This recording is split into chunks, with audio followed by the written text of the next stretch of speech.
Hello, everyone out there in Yesland or Progland or whatever you want to call it. I'm Steven Schinder, host of Yesshift, and this is another News Desk edition episode. And I was thinking of doing this possibly on Monday, but there's just so much going on, and I figured I'd space these out. I know we did our Rio review the other day on Tuesday, so I figure having each of these episodes, I know I did something on Sunday, I think. Having each of these episodes like 2 days apart makes it more palatable pacing wise, I would think. But yeah, there's just so much to talk about. For one, ProgStock happened over this past weekend, and there are also recent and upcoming releases. And don't worry, there will be no spoilers about the classic Tales of Yes tour set list here. I'm planning on seeing the show on the 30th. I already know the set list, but I haven't looked at any clips still. But yeah, no spoilers for that here. And yeah, we're just gonna talk about these news items, and the ProgStock stuff will probably be toward the end. Patrick Moraz, of course, performed at ProgStock, so I watched the stream of that on Stage It. I watched that performance and a couple others, so I'll be reviewing those. And yeah, so let's just get going. Well, first off, I want to congratulate Yes Music Podcast for 600 episodes. They even started a charity fundraiser, which you can hear all about in that episode. It also includes an interview with Trevor Rabin about Rio. So, again, really cool to see Trevor really going out and promoting the new album. I saw that today he put out a clip talking about one of the tracks, Egoli. So, I think he's going to be doing that with all of the tracks. Yeah, of course, you know. So yeah, again, congrats to Yes Music Podcast, and looking forward to hearing more episodes from them. Now, on the subject of podcasts, there was another one I became aware of within the past week or so. Maybe it was a week ago, but yeah, there's one called Bob, Spike, and Joe, and on a recent episode of theirs, they had Mike McMorrow on, who's a producer on a documentary that's in the works. And this documentary happens to be about Alan White himself. So, yeah, like really excited about that. And from the sounds of it, it seems like it'll involve the footage of the Alan White tribute concert that happened in Seattle around this time last year. So, yeah, I think that show will be involved in the documentary in some fashion. So, I'm really curious to see how it'll be structured, and, you know, who they have on, and if maybe we'll learn some new stuff about Alan that we didn't know.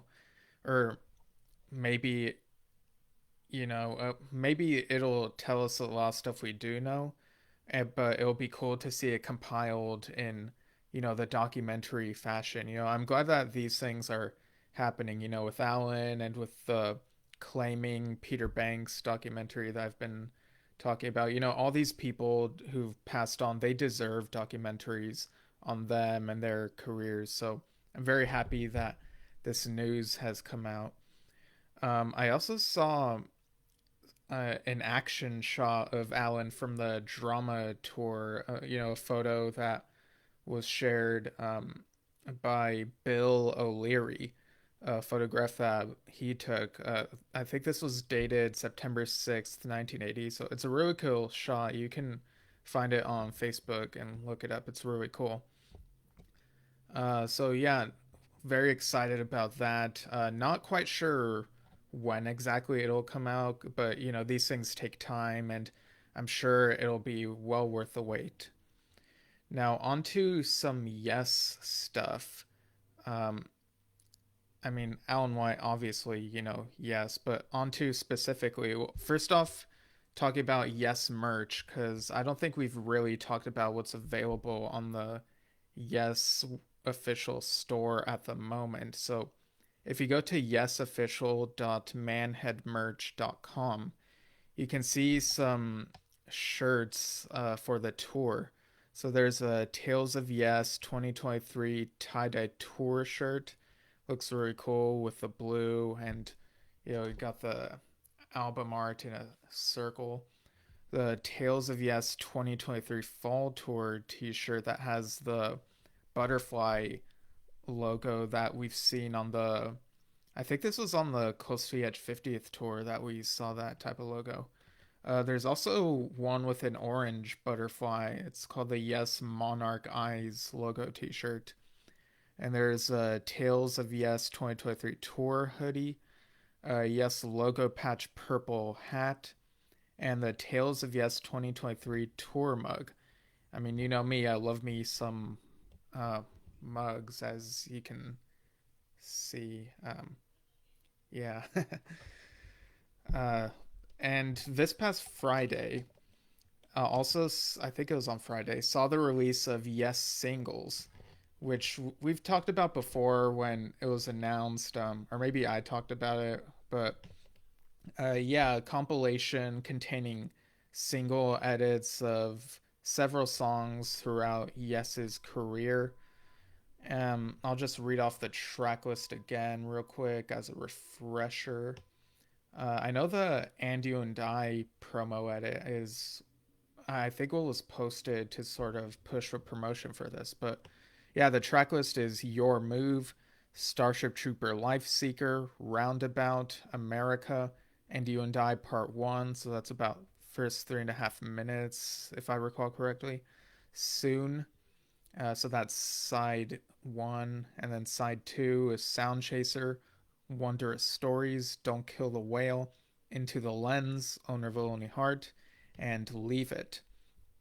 And I kind of feel silly to admit that it was only within the last few days that I noticed the windows or rectangles on the cover of the sleeve of this spell out yes. I'm can't believe it took me a while to notice that. But yeah, that LP is out, and again, these are the single edits. So I'm curious to hear if anyone gets this and what they think of it. Like, what's the experience of going through all this like?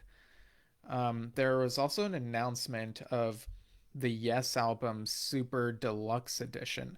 Now, I think we'd been hearing rumblings of these in the couple of weeks before this was officially announced. But yeah, I'll go ahead and read what it says here in the product details. Remastered sound, rarities, two previously unreleased concerts, and a new Dolby Atmos mix by Steven Wilson. The Yes album, oh, this is a quote from Steve Howe. The Yes album represents to me the invention of 70s Yes. This was aided by leaving outside material off the record and heavily investing in the influences we brought together, particularly the arrangement skills and utilizing the available best technology. Our adventurism shows in the originality of the music and lyrics, as none of us had done anything quite like this before. So I think what he means about leaving outside material is like not including cover songs like they included on the first two Yes albums. So yeah, that's an interesting point there. Then there's a quote from John Anderson. It's wonderful to know that 50 years later, our music is still appreciated. It was a make or break time for the band on many levels. The harmony within the band was really special at that time, and it came through in the music. And then the product details continue. Take a deep dive into Yes's third studio album with a box set that presents a newly remastered version of the Yes album expanded with rarities, two previously unreleased concerts, and fresh mixes by Steven Wilson, including an immersive Dolby Atmos mix. Includes Wilson's remastered version of the original album on both CD and LP, two previously unreleased concerts from 1971. The first was recorded just a few weeks before the Yes album was released, while the second was recorded 6 months later during the band's US tour. These remarkable performances include live versions of songs from the album, such as Yours Is No Disgrace and Perpetual Change, as well as Astral Traveler and Every Days from the previous album Time and a Word. Wilson features a Toy 14 remix to the Yes album and instrumental versions of all 6 album tracks in the upcoming Super Deluxe edition. In addition, to the Blu-ray disc offers 4 new mixes of the Yes album, including 2 versions of 5.1 surround sound, the 2023 remaster, and the Dolby Atmos mix.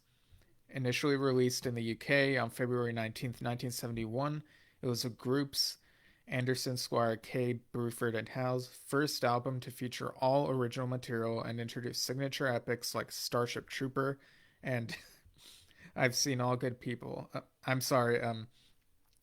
I don't know. It's just uh, I I've seen All Good People. Like I know it's divided into a couple different sections, but I don't know. It's kind of strange to me calling it an epic, like on the scale of even And You and I or some. I don't know. But like it's a good song, but I don't know. The wording just kind of got me there.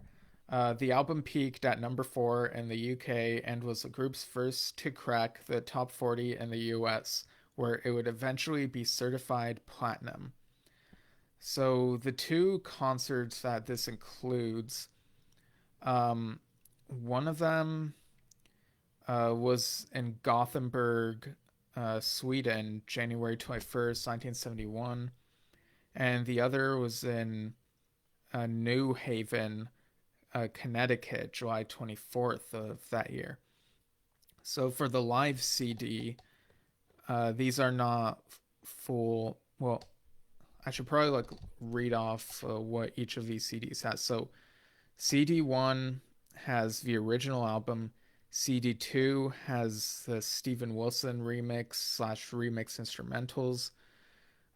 So yeah, that's each of the 6 tracks. For the first 6 tracks on that CD are the original songs, but the Steven Wilson remixes, and then the next 6 tracks on that are the instrumental versions that he did or worked on. So CD3 rarities. You've got Your Move single version, Starship Trooper single version. I assume that's the Life Seeker one that I mentioned earlier. The studio version of Clap, Yours Is No Disgrace mono mix, the Clap mono mix, Starship Trooper mono mix, I've Seen All Good People mono mix. Okay, so it's the whole album in mono mix.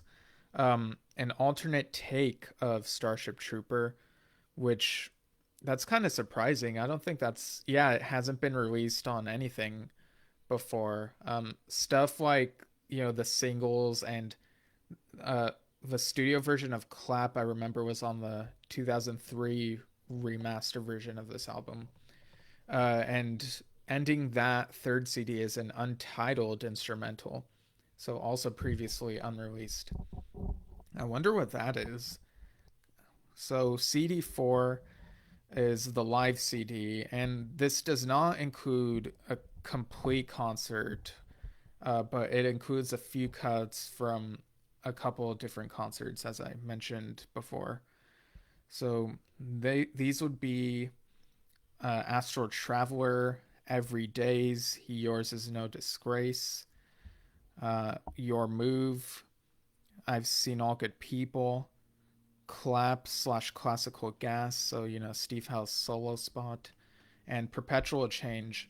So out of those 7 tracks, the first 2 are from the Gothenburg concert, and the rest are from the New Haven Yale Bowl concert. I wonder if those are the only tracks available from those shows in terms of like what recordings are available. I'm sure they've probably been circulated as bootlegs before, so it is nice to have them on an official release, but I kind of hope that eventually, like at some point, this live CD gets released as a separate thing. Because I'm very it would be nice to have that as like its own CD. But I am also curious about the untitled instrumental and the alternate take of Starship Trooper on the third disc. And of course, there's also the Blu ray disc, which is a Steven Wilson Atmos mix of the album. So I'm very curious. Like, what do you all think? Are you gonna pick this up? Is this a must have for your collection? Let us know what you think. So this comes out November 24th, I believe. Let me just, yeah, November 24th. Just look at the listing on Rhino. And that's also the same day that this John Wetton An Extraordinary Life 8 CD box set is coming out. So it's lots of great stuff coming out. Um, this is the first in an ongoing series of box sets celebrating the life and times of this incredible musician. It includes John Wetton's 6 solo albums, each with bonus material, which have been fully remastered by Mayor Applebaum, and there are also 2 CDs of extremely rare and hard to find material, especially curated by Rick Nelson, longtime Wetton archivist and John's close friend. This material is a treasure trove of wonders for the true Wetton fan. So, yeah, people can look at this track list on cherryred.co.uk. Very excited to talk about this in the near future. So, yeah, that's a little tease right there. And I'd also like to remind people that tomorrow, October 13th, is the release of the Keith Emerson Variations 20 CD box set.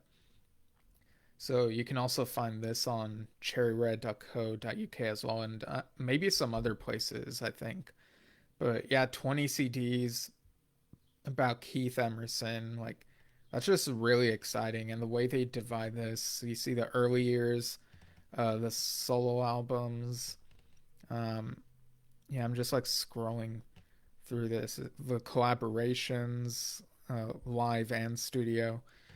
Like that's a lot of material right there. And what an amazing musician. Again, I'm glad that all these people who have passed are getting their due with these documentaries and these box sets. It's really nice. All right, so next on the agenda, um, I guess I'll stick with keyboardists for now. Rick Wakeman put out a couple updates over on his website, rwcc.com. He mentioned that he's going to be involved in a Sunday lunch uh, event in Sheffield on Sunday, December 10th at 12:30 p.m. That's UK time.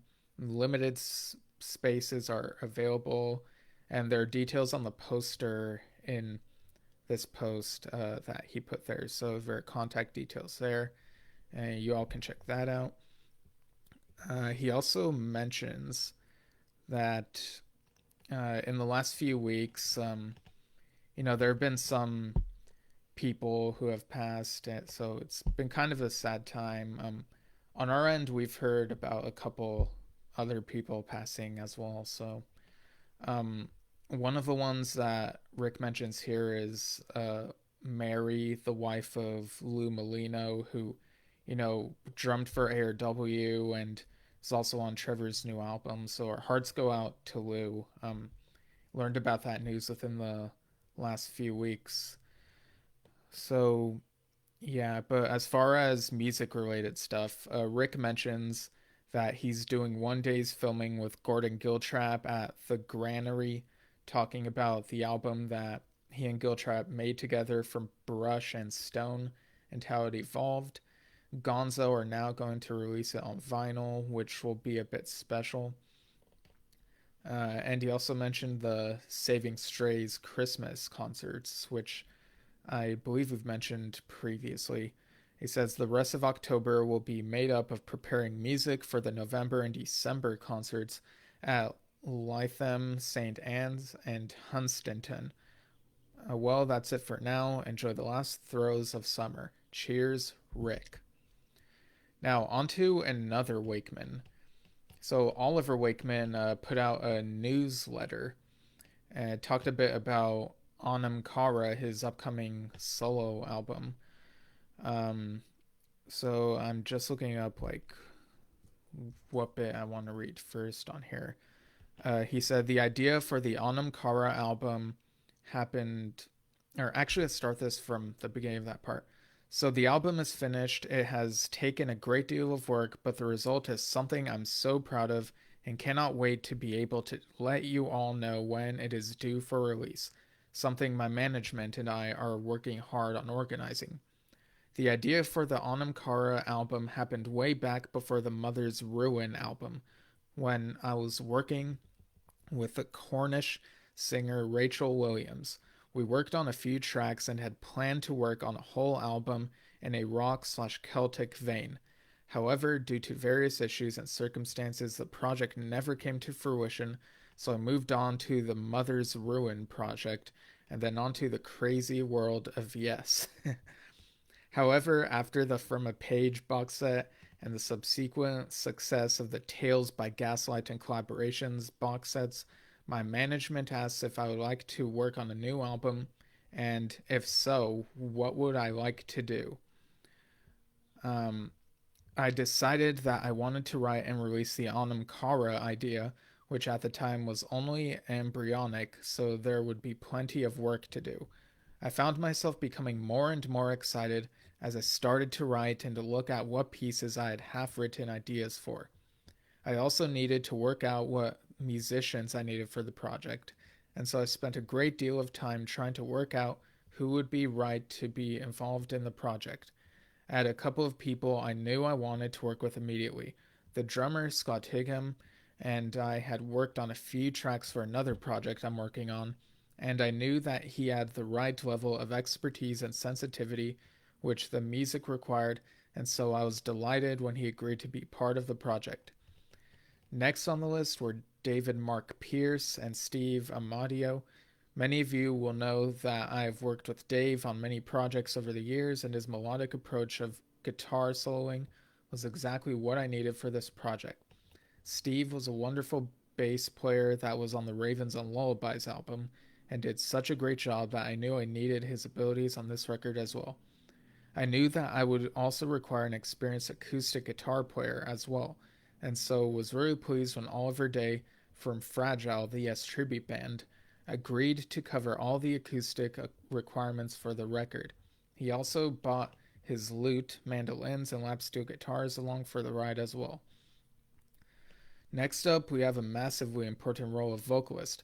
I knew I needed a female vocalist for this project. I also needed someone with an exceptional range in order to sing the challenging parts I tend to write. I also needed someone with the ability to sound like an angel 1 minute and then occasionally have the ability to rock out when required. A tall order, I'm sure you'll agree. Luckily, Haley Griffiths was available and loved the music. Haley has an exceptional voice and is delighted to work with and has done a stunning job. Haley was a former lead singer of the international phenomenon Riverdance and Michael Flatley's Lord of the Dance, so had a great feel for the Celtic element as well. That sounds like a great 5-piece band to me, but I knew that this album would need the extra color of additional instruments, and so I was honored when Troy Donockley from Nightwish agreed to perform on the album as well with his collection of whistles and Uilleann pipes. This added a real Celtic element to the songs. I also needed a violinist and had a standing offer for my friend Robert McClung in America for whenever I needed violins. I also needed a saxophone solo on one of the tracks, and I had a recommendation from a friend of mine for a saxophonist. Enter Mick Allport, who played some amazing sax on the record and threw in a bit of clarinet into the mix as well for good measure. So after a long mix period, which was overseen by my long-term friend and engineer Carl Groom, I now have a master recording of Anam Kara, which I cannot wait for you to hear. The artwork for the album is by the equally wonderful Anne Sudworth, and her work throughout the booklet is a thing of beauty. Many of you will recognize her from the wonderful cover of the Three Ages of Magic sleeve. More details to follow in the next newsletter. And he also talks a bit about, yes, the Tormato story and John Wetton, An Extraordinary Life, the book, both of which he made contributions to. And, both of these are really great reads. Like, me and my dad highly recommend them. We even had Kevin Morine on our show to talk about his Tormato book. So there you go. He also talked about the other Coronation concert, which was a charity concert that happened back in May. And we talked a bit about when we had Oliver on the show. And see. Yeah, and also, of course, he contributed to the Straubs documentary. There's some really great stuff in this newsletter. He also mentions Rodney Matthew projects. Um, let's see. He says, we have worked together on multiple projects over the years. We're currently working on 3 new projects together, 2 musical and 1 film. Always really enjoyable projects to work on. I'm such a fan of his work. He also did the logo for the top of this newsletter. He also mentioned a guest appearance on Lost in the Wild Wood, which is from Rodney Matthew and Friends. So yeah, I definitely recommend, like, you should subscribe to Oliver's newsletter. And of course, the Anam Cara and From a Page concert, which was supposed to happen originally in the Summer's End Festival, which happened recently, I think within the past week. Of course, that had to be postponed due to a bereavement of a close family member in the band, but that'll happen. That concert will happen at the Winter's End Festival in April 2024. So lots of exciting stuff to look forward to.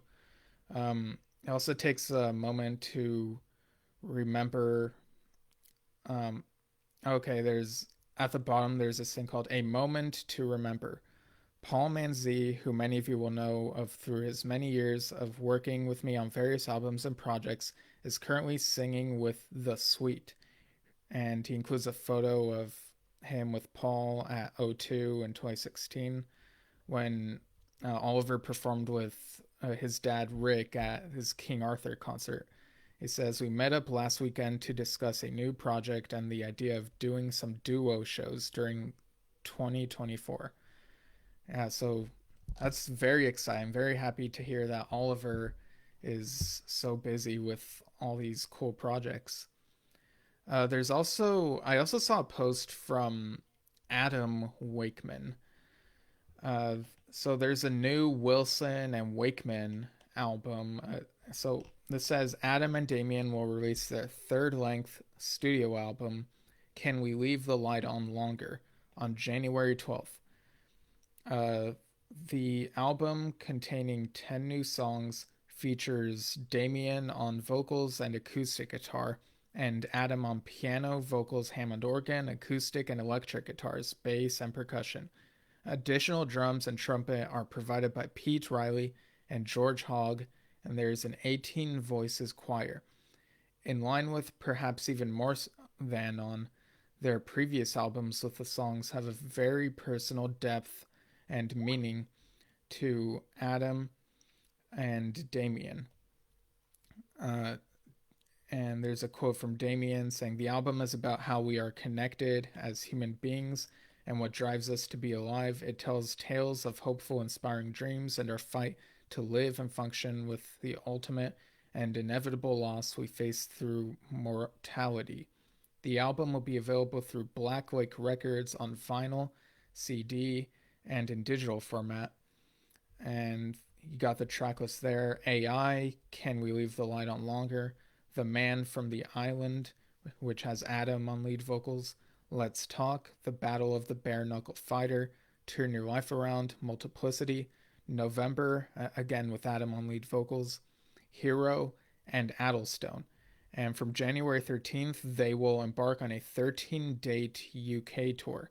dates, and info can be found on wilsonwakeman.com. And apparently, if you pre-order this album, you'll get the new track AI as an instant download.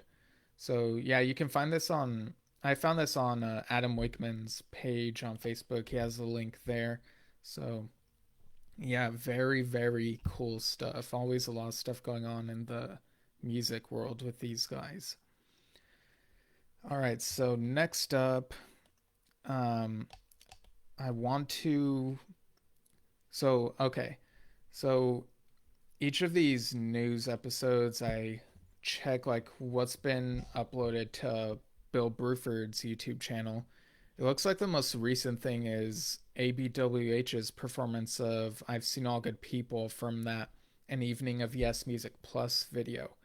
And in the community section, there's also another quiz. There's a quiz a couple weeks ago, and there's a new one now. I'm just looking at it. It looks like it's just one question from what I'm looking at. But yeah, so again, I'm very glad that stuff is being curated onto this channel.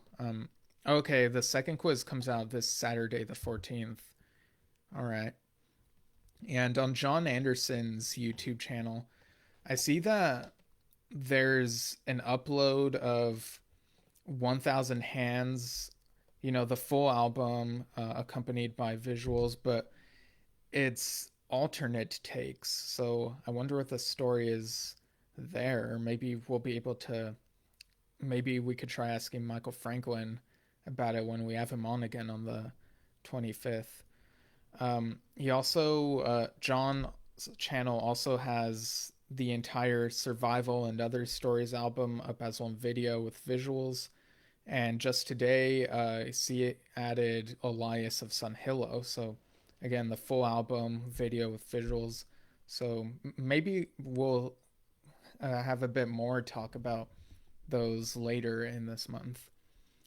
I also want to mention that John Lodge is touring the United States East Coast on in March 2024. I'm not quite sure at the moment if John Davison is involved again, but I wouldn't be surprised. And I'm sure like those shows will be great. Okay, so the rest of these news items they pertain to, I guess, the larger prog world. So we'll start with the Cruise to the Edge updates. Or actually, first I want to mention these Roger Dean updates. So if you go to Roger Dean's Facebook page or a few recent posts, the 2023 calendars are still available. It looks like they're now discounted at £7 each, and that's discounted down from £35, so that's quite a deal, and these look really nice. He also posted about Angel Wings, Orange, and Pink Bowl, which people can purchase. And let's see, just a handful of calendars left, he said a few days ago.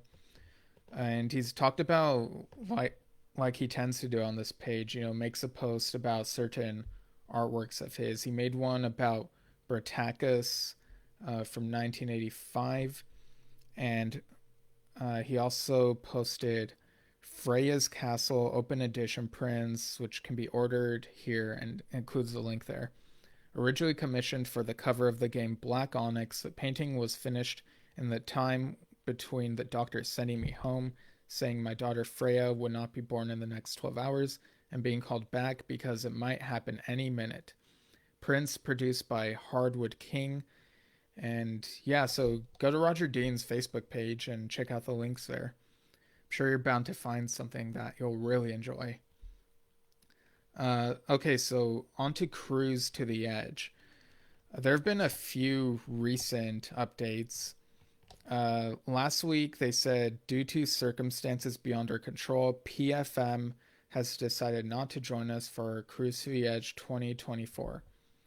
Now, I'm not really familiar with PFM. I actually had to look up like what that stands for. It looks like it might be Premiata Fornaria Marconi, if I'm not mistaken. Um, I could be wrong, but yeah, I looked up PFM prog band, and that's what came up. If I'm wrong, just let me know. Like I'm not adverse to being corrected and whatnot. But there have been a couple other updates. Cruise to the Edge welcomes Jane Getter premonition to the 2024 Cruise to the Edge. Although the cruise is sold out, you can still join the wait list. And they also welcome life signs onto Cruise to the Edge. So, okay, I think this is the revised lineup poster. So, yeah, it includes a lot of great acts on here. You got Marillion, Steve Hackett, Flying Colors, Big Big Train, Riverside, Adrian Belew, the Flower Kings, who incidentally just put up another music video. It's yeah, just taking a look real quick. Um, yeah, I know it had Day for Peace. That's one. Yeah, so and again, Look at You Now, really great album. I definitely recommend it. Um, so yeah, also Jordan Rudess, Martin Barr, Life Sons, Symphony X, Queensryche, Haken, Lonely Robot, Protocol, Wishbone Ash, Griffin, Rio Okamoto, Stickman, Airbag, Clone, Baraka, Dave Kersner's All Star Prog Band, Claudio Simonetti Goblin, and Jane Getter Premonition. Um, and yeah, Dave Kersner also just put out an EP on his Bandcamp called Hard to Land Mines, if I'm not mistaken. So very curious to hear, like, if you do go on the cruise, like, we'd love to hear how that ends up being. There's also an announcement from RoSFest saying, since there's speculation out, I will clarify the current status for RoSFest. There will not be a festival in 2024, but 2025 is under consideration but requires substantial finances that we are working towards. So I really hope that they're able to figure something out because I really love that people are able to organize these prog events. They like really bring lots of good people together. All right, so on to talking about ProgStock. I'm just curious, like, how long into this are we? Okay, over 37 minutes. So like I said, I watched a couple of the live streams from ProgStock. I kind of found out about the live stream a little bit late. Like by the time I found out about it, like the show with Dave Kurzer's band and with Genetics, the Genesis tribute band, had already happened. But um, yeah, and I know there's like a bunch of other acts. I know Annie Haslam featured her art there, which is cool. But I ended up being able to watch the live streams for Mystery and for Patrick Moraz and Unitopia. So if I remember correctly, the one for Mystery was a bit late. I don't remember how late it started. Maybe it was like a half hour or so, maybe a bit longer, but it was definitely worth the wait. Um, I'm just pulling up the set list on my phone. It was very refreshing that they actually, like before each song would say what the set list is or what the song titles are. Because sometimes I go to concerts and or even watch a live stream and it's like if I'm not that familiar with the material, I sort of have to try to piece it together. Okay, write down a lyric from this song and try to like Google it later, cross reference with a band. But here it was just so like refreshing to just introduce the title of each song. And again, for those not familiar, Mystery is a band that Benoit David used to be in. Um, And the singer, like the current singer, is quite the showman. On the first song, As I Am, he dressed with a mask like you would see at a masquerade type thing. So then we have Behind the Mirror, Redemption, Where Dreams Come Alive, Pearls and Fire, which they said was from the new album. And the singer even held out a big pearl while wearing an eye patch, so that was really cool. Delusion Rain, My Inspiration, also from the new album. That one was very emotional. I really enjoyed that. I enjoyed all of these songs, but that one was like really emotional. Then Chrysalis, Time Goes By, Is This How the Story Ends? Which, kept on going and kept on going. And uh, eventually you realize, oh, okay, this is a 20-minute epic. And then we have Not Yet and The Preacher's Fall. So again, I've listened.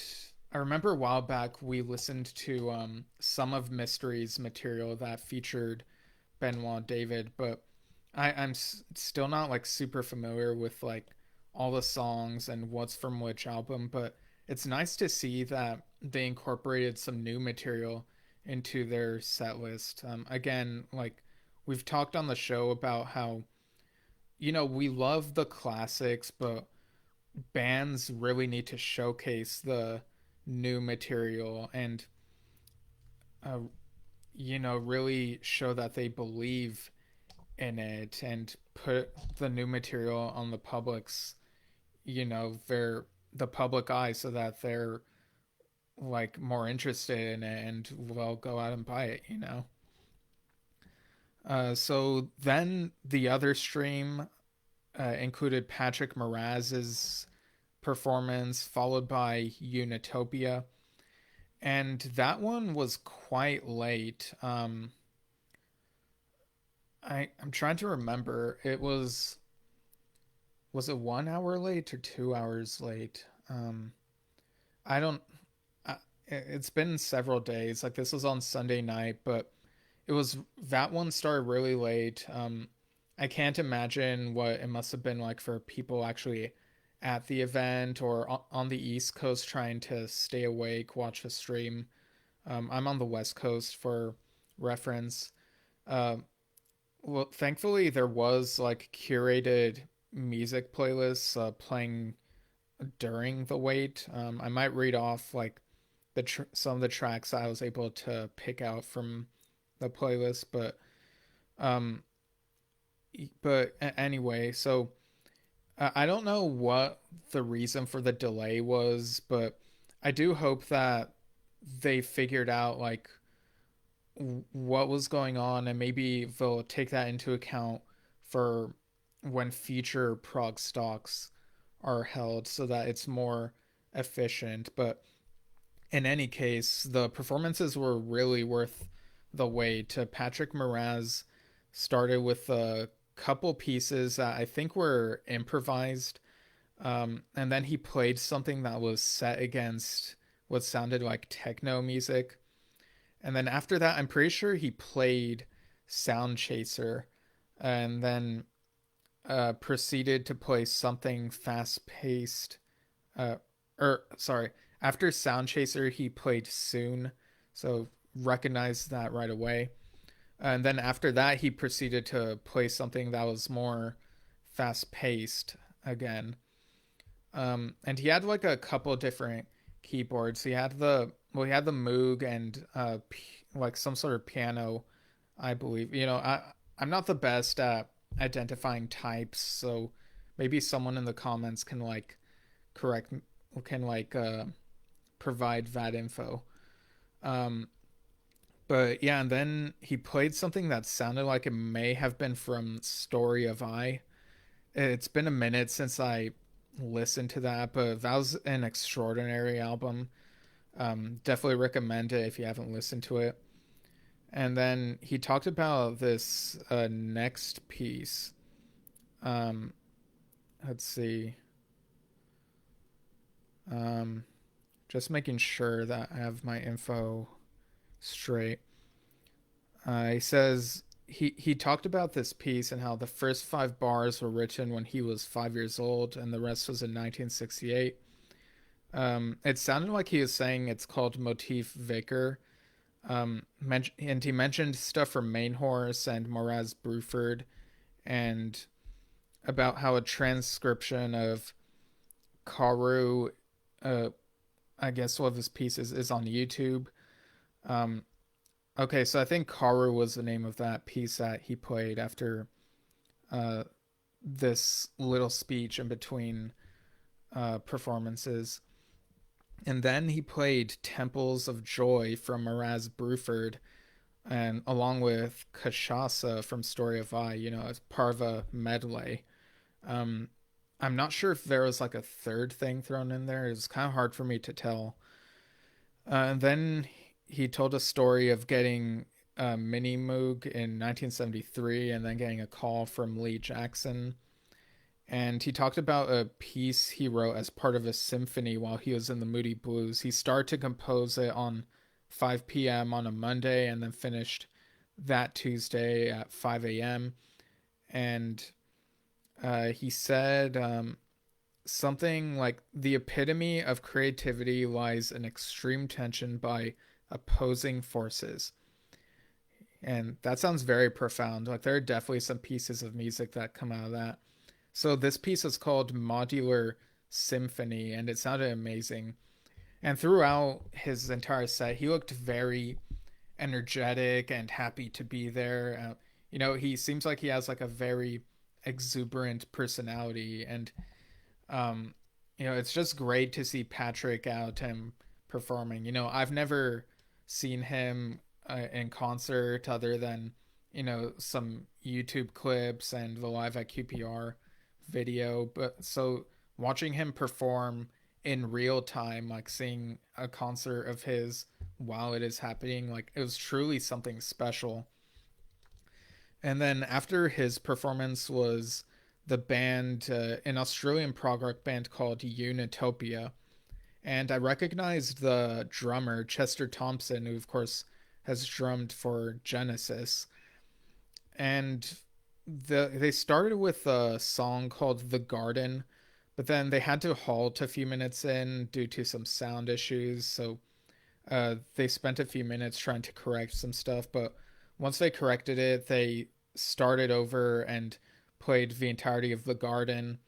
And then they played Seven Chambers, Something Invisible, The Stroke of Midnight, The Uncertain, which includes lyric that I found very profound, which is goodbye is so much closer than hello. Like, I can definitely relate to that in certain situations. And then they closed with a song called Tesla. Now, there's some great representation of Unitopia's new album, Seven Chambers, in this set list. So I really appreciate that, again, that they took a big swing playing a bunch of new material, showcasing it. And again, like, I feel like, like we love to see that sort of thing, new material in the set list, and not just the classics, even though we love the classics. And so, yeah, that was an amazing set list. That was truly a surprise because with Mystery, I knew somewhat what to expect based on the material with Benoit that I had heard. But Unitopia was completely new to me, and hearing this show by them, like watching and hearing it, really makes me want to check out their discography and especially the new album. On these songs, it got very emotional, and it's just, I can't say enough good things about it. It's so good. And like I mentioned during the live streams before each of these shows, there would be a playlist curated by Marty Dorfman, the prog doctor. Um, so the songs I was able to pick out, there were a few that I wasn't able to figure out what they were. But let's see, before the mystery set list, there was The Antagonist by Selwyn, Pale Blue Dot, uh, If I Mean When, Renaissance's Prologue, and then after um, or rather before Patrick Moraz, there was Peace Without Victory by Freedom to Glide, Cutting It Fine by Asia, The Bees in Us by United Progressive Fraternity, Moonshine by Mike Oldfield, Everything Is Bullshit by Particle Kid, Sunrise by Uriah Heep, that I actually played a couple times, Sourness of Days by Balloon Astronomy, and I think something might have been played by someone named Steve Unner. I think I might have gotten that from the chat. Maybe someone mentioned that. Things He Said by Aristor, Picking Up the Pieces by Mir, In the Court of the Crimson King. I'm sure you all know who that's by. Don't Be Late, Chapter 2, Alive by Saga, Riverflow by M. Opus, and Black Hole Era by Karmamoy. So really good taste in that playlist, and something to hold people over during the wait. Again, I hope that ProgStock is it's a great event. They got like really cool acts, but I do hope that they're able to smooth things out for the next time around. And I will watch like at least a couple of the shows like I did this time around. Next time like they do this, like I do appreciate that there's this live stream option on Stage It, so it really helps keep people who aren't able to attend in person to stay involved with the event. So yeah, that's all the news that I have for the time being. I might come on again in a couple days once I've gone to another music event. So yeah, I'm sure some people might be able to figure it out. You can throw your guesses if you want. But yeah, that's all for now. And you can follow us on facebook.com/Yesshift where we go live, Facebook. Or youtube.com/at Yesshift where we post the videos after the fact. Anchor.fm/Yesshift. You can listen to the audio on various podcast platforms. And there's also a support button. And you can email us via yesshiftpodcast@gmail.com. And yeah, give us feedback or comments, or maybe we'll just chat. Um, so yeah, thanks everyone for tuning in, and see you all next time.